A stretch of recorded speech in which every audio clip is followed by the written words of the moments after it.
Eu queria, Mateus, que você falasse sobre o processo de esfriamento. O que levou você a se afastar? Quando você se afastou, você estava como pastor? Sim, senhor. Estava tomando conta de igreja ou auxiliando? Já estava na conta de igreja já. Tomando conta de igreja. Sim, senhor. O que levou você a se esfriar? O que levou você à queda a ponto de você se afastar, Mateus? Primeiro começou, bispo, quando eu parei de ler a Bíblia. Porque quando eu fazia programa de rádio na catedral, às vezes, das duas às 5 da manhã, eu orava direto, buscava só para mim, bispo. Eu dormia pouco, mas eu estava forte. Eu dormia assim 2, 3 horas só, mas o senhor sabe que tinha uma força. Aí conheci uma obreira, uma menina, que ela começou a usar os próprios argumentos de Satanás. Porque o teu corpo é o templo do Espírito Santo, não precisa se judiar muito. Aí já o diabo começou a infiltrar, né, bispo? Isso. Aí eu orava com ela falou assim, não, tu não precisa buscar tanto assim, senão outro dia tu vai estar acabado, não sei o quê. Isso eu comecei parei de orar, parei de buscar de madrugada. E o diabo já começou a infiltrar aí, né, bispo? Aí devagarinho fui parando de ler a Bíblia, só assistia as reuniões do pastor. Só um instantinho, tá vendo, pessoal? Uma obreira. Ele começou a conhecer uma obreira, começou a conversar com essa obreira, e ele, como pastor, era um pastor dedicado, sacrificava, tinha uma vida além de trabalho, uma vida de oração, de sacrifício, e ele ouviu dessa obreira essa conversa. Não, você não precisa não, você está exagerado, você está fazendo demais. Não foi isso? Sim, senhor. Aí a partir daí você... A partir daí o diabo já começou a agir, né, bispo? Aí comecei a cuidar, minha parte espiritual começou a zerar, bispo. Lia pouco a Bíblia, eu só lia para passar para o povo. Para mim não alimentava mais. Você só lia a Bíblia para ir fazer reunião? Para fazer reunião, para chegar na reunião, fazer, e de noite só chegava e dormia, bispo. Então eu estava relaxado na fé assim. O diabo já tinha conseguido me acertar ali. Ali foi minha queda, bispo. Ali foi que aconteceu que eu cheguei a cair e comuniquei ao bispo. Caiu como? Você se prostituiu? Sim, senhor. Com essa obreira ou com outra pessoa? Com essa obreira. Sim, senhor. Tá vendo? A obreira que o diabo enviou, a mulher que o diabo enviou e que veio com essa conversa. Por isso que a gente sempre orienta: se afasta de quem te afasta de Deus. Se afasta de quem e do que te afasta de Deus. Porque ou você dá fim a isso, ou isso vai dar fim a você. E o que você viu aqui é a realidade. E foi exatamente o que aconteceu com ele. Só que o diabo foi tão sujo, bispo, que ela na hora não admitiu. Você entendeu? Ela não admitiu, não aconteceu nada. Ela jurou, amém. A pessoa vê, o diabo derrubou e me envergonhou ao mesmo tempo, porque eu sei como mentiroso da história. Então o diabo já armou tudo certinho. Aí a partir daí, logicamente, o pastor estadual, sim, senhor bispo, se afastou. Me afastou. Só que ele se apavorou da minha sinceridade, né, bispo? Porque podia ficar tranquilo. Mas eu cheguei, não, bispo, eu errei assim, assim, assim, e quero mudar. Eu quero fazer que nem Davi, que errou e caiu, se levantou e continuou um grande homem de Deus. Só que o meu problema é que ele me deu essa chance e eu voltei para minha cidade.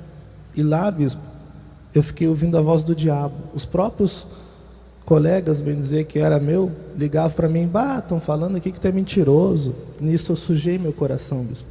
Nesse ponto o diabo achou essa brecha para sujar meu coração. A partir daí então, você resolveu sair da igreja? Sim, senhor. Aí foi quando me afastei. Comecei a brigar com a minha mãe, que nunca, depois que, mesmo assim, antes de eu chegar como pastor na igreja, eu sou ex-viciado.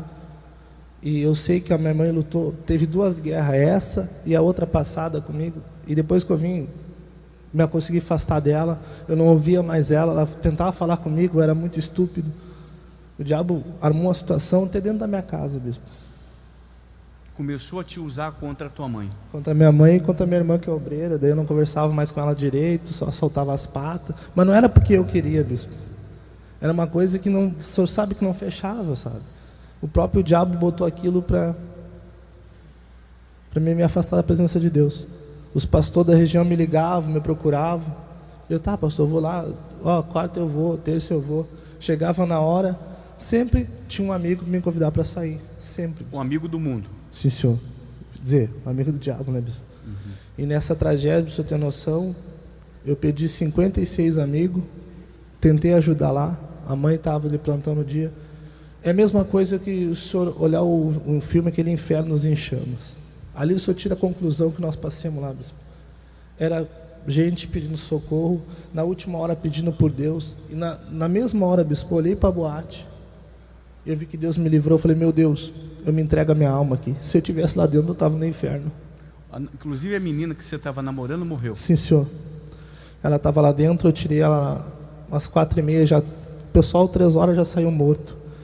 E a cena que mais chocou para mim, estava vendo o pessoal do grupo jovem, e na hora eu engoli o choro, porque eu vi pilhas, bispo, de gente morta dentro da boate. Não foi uma ou duas, foi 200, bispo. E na mesma hora assim, eu falei assim, pô, meu Deus, antes eu salvava, e agora eu estou aqui.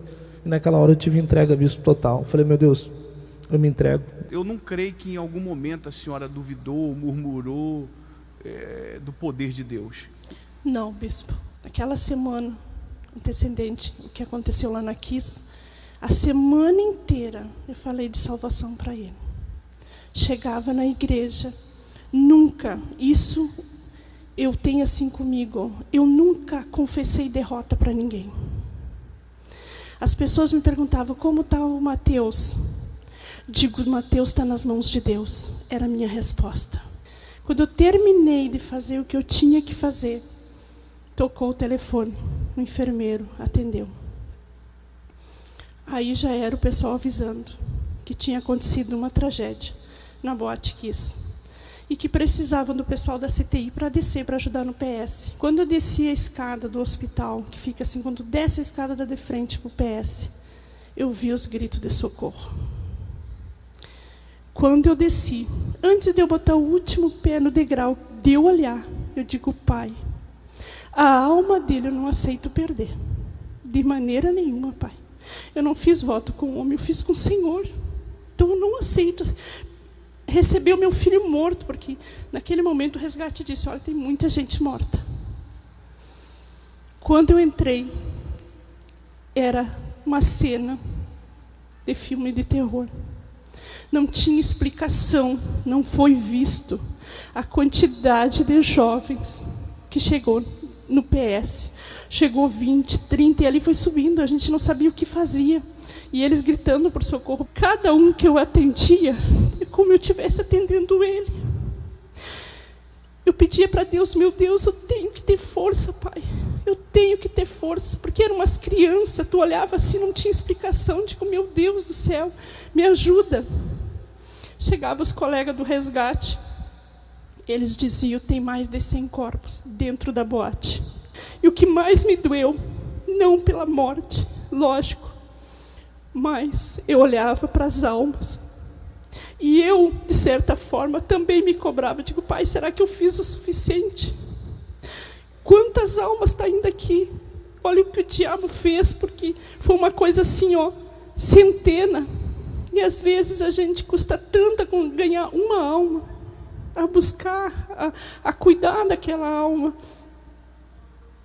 Aí naquele momento, quando foi 5 horas da manhã, ele ligou para mim. Quando eu ouvi a voz dele, eu só disse assim para ele, digo, filho, aonde estaria a tua alma agora? A única coisa que eu disse para ele. E desliguei o telefone. Na hora eu não quis nem saber se ele tinha se queimado, o que tinha acontecido. E continuei trabalhando e agradeci a Deus. Naquele momento, bispo, ali eu vi o livramento de Deus. De todo esse ano de clamor, de busca, de eu me derramar no altar.